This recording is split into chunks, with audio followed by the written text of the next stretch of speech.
Hello ladies and gentlemen, APX here bringing you another Modern Warfare 3. Wait, what the fuck am I saying? Modern Warfare 3 sucks the dick, I sold it! Ha! So, today we're actually going to be talking about Black Ops 2 over some Black Ops 1 gameplay. It is one day before release and I'm fucking pumped to get it. I will have it tomorrow on release. I will definitely try and put up a video for you guys. Not going to promise anything because of the amount of schoolwork I have this week. Having a MUN mock debate on Wednesday, and I'm North Korea. So, gotta do some research on that shit. But today, I'm bringing you guys a video, which I think will really help you guys on release day of Black Ops 2, aka tomorrow.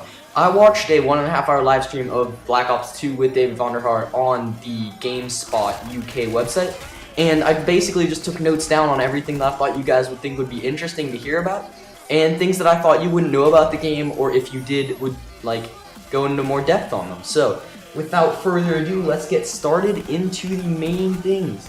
Oh, and I think the gameplay in the background will be in 100+. I'm not entirely sure, because that was a really long gameplay. It'll either be 100+ or something I get now after I record this commentary. So, I will not be talking about the gameplay in any way, shape, or form. Now, getting into my first point about something you should know about Black Ops 2 pre-release is that the unlocking of weapons, perks, attachments is nothing like we've seen in any other Call of Duty game. Now, instead of directly unlocking the gun once you level up to the required level, you basically get an unlock token every level that you can use to either unlock a perk, you can use it to unlock an attachment, or you can use it to unlock the gun. So, the thing is that you still need to be a certain level to even have the option to unlock certain guns.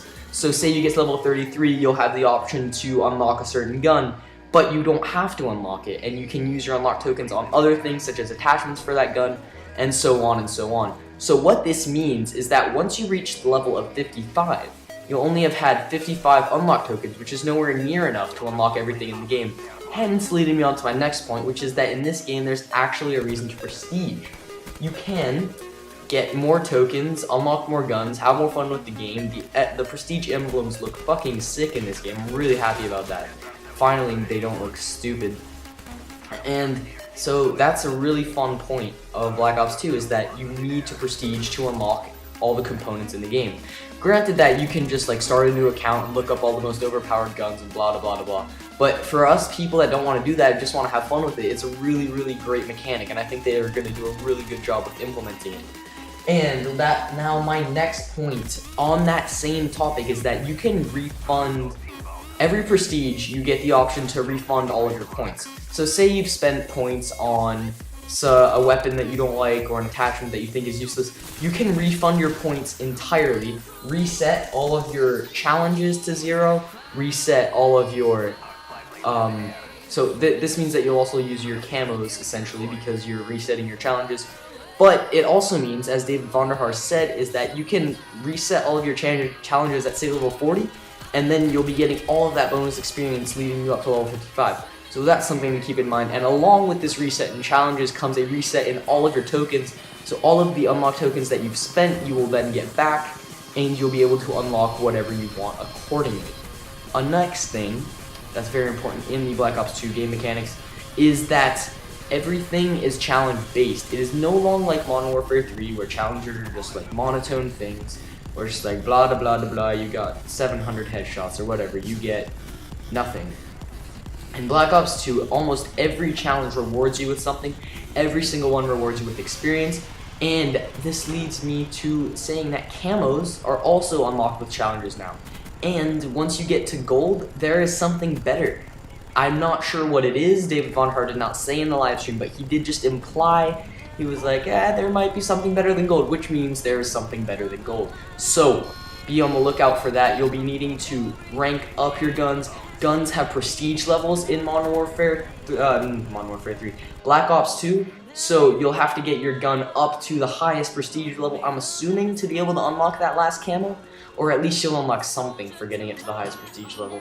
And I think that's a really great mechanic, honestly, because there's going to be a sense of satisfaction when you actually get somewhere with a certain gun. There'll be a reason to use the gun, try and go for certain things. I think some of the challenges will be like get 7 multi-kills with the gun, or get a collateral with it for a sniper maybe, or something along those lines.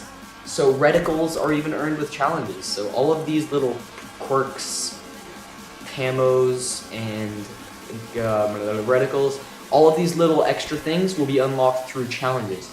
Now, the next thing that I wanted to say was building on gold camo, for example, was that even the things that you don't expect to have gold camo will have camo. So what I've heard from other videos, from other sources, is that knives have camo now. So I think that you'll be able to get like the golden knife, for example, definitely be able to get the golden secondary guns, like back in COD 4 when you could get the golden deagle. That was pretty cool. Almost everybody had it by the end. It really gives you a reason to just run around and fuck around with secondaries.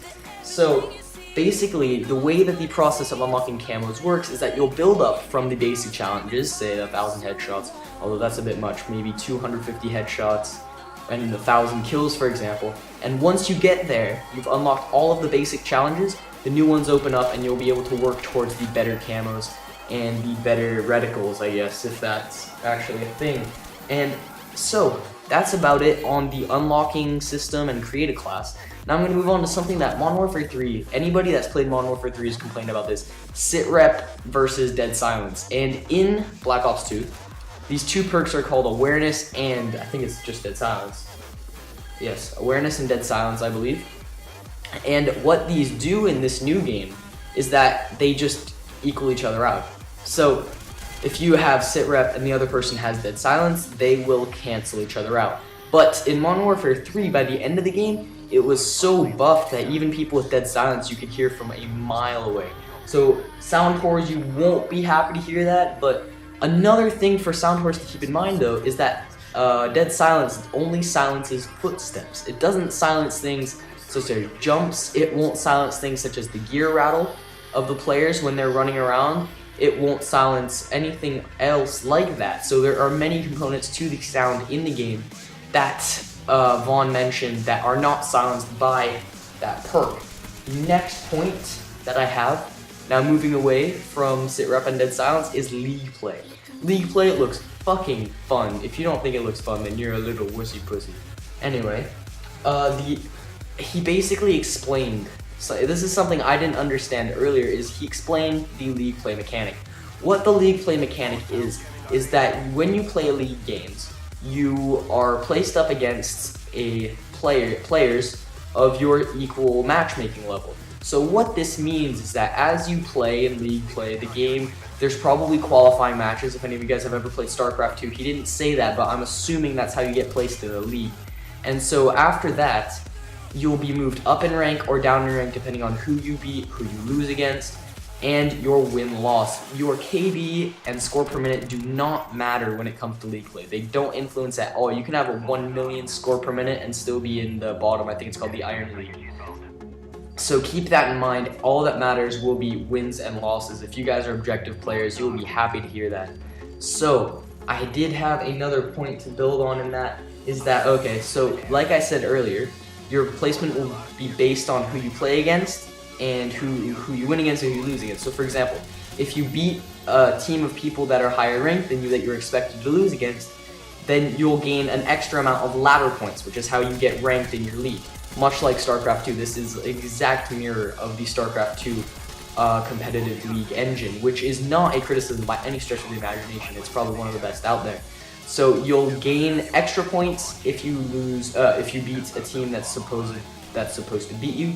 But then again, it works both ways. So if you lose against a team that's not as good as you, you'll be moved down an extra amount of ladder points. So let's see. Now I'm gonna move on to the kill streaks in Black Ops 2 and how they work, how they function. So unlike Modern Warfare 2, Modern Warfare 2 and Modern Warfare 3, although the kill streaks do build on each other this time, kill streak kills don't count for an entire kill. In most game modes, a kill will count for 50 to 100 points. Now, a kill streak kill only counts for 25. So you have to really keep that in mind. If you get 4 kills with the dogs, it could be equal to 1 gun kill. So although you're getting all of these kills and it's building on your kill streak, it's as much as getting UAV assist. If you really think about it, actually don't quote me on that. UAV assist might be 15, but it's still, that's pretty ridiculous. So it's not like Modern Warfare 2, for example, though, where you could get a Harrier and then that would basically get you to your nuke. So I think that's a really good mechanic that they've implemented. Even though it's going to feel somewhat hard, really hard to get the higher end kill streaks, I really think it's going to be rewarding once you do get them and get on a good run. It's really, really going to be worth the wait. So moving on to game modes, for example. What am I saying, for example? Moving on to game modes, full stop. We have the wager matches returning in a different way, this time under the umbrella of party games.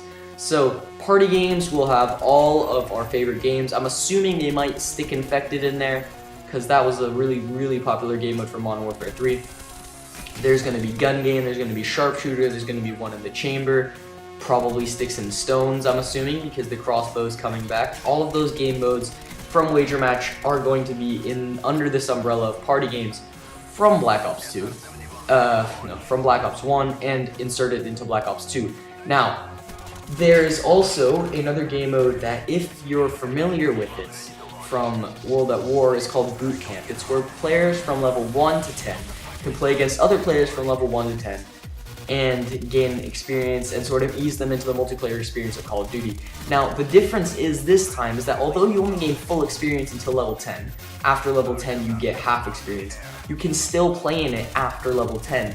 So what I'm thinking is, I'm not sure how they're going to balance this out. I'm thinking they might have to do some post-patch adjustments, but I really hope that works out alright. And the other thing to note is that the teams are mixed players and bots, so it is not all players. There will be bots there. And from bots, that leads me into combat training, which will be returning. Bots are even smarter than ever. You can set them to play the objective, you can set them to play a kill game mode. So for example, now you'll be able to play domination against the bots, which I think is really, really, really awesome.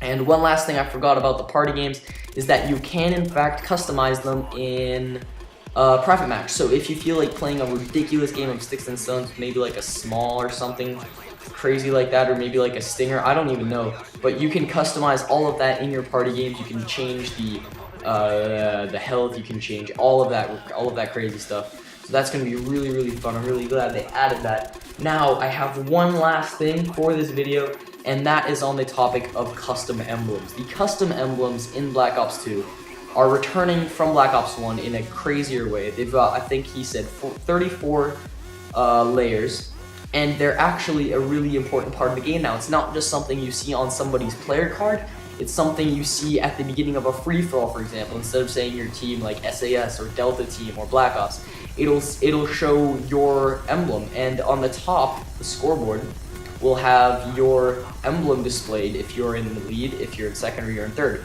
So they're actually a reason to sit down, spend some time on making a good emblem. I had a penguin, for example, in Black Ops. I know everybody had it, but it was still pretty amazing. So it's all going to be really influential on your overall experience, and I really think that's really cool that they implemented something like that with that cool feature that they have there. So I know, guys, I didn't talk about zombies, but I'm assuming if you guys are zombies fanboys, you've already looked everything up. These are just things that I thought you guys might find useful in pre-release stages of Black Ops 2, and some things you'll want to know going into the game tomorrow. So I really hope you enjoyed. I'm sorry if my commentary wasn't at its best. I only had 2.5 hours of sleep last night because of a math project, and that is why I'm actually at home and able to bring you this. But I hope you enjoyed nonetheless. I'm sorry for my stuttering. And until next time, guys, I love you. Leave a like if you enjoyed, favorite if you liked it that much, and if you're new, don't forget to subscribe. Peace out, guys.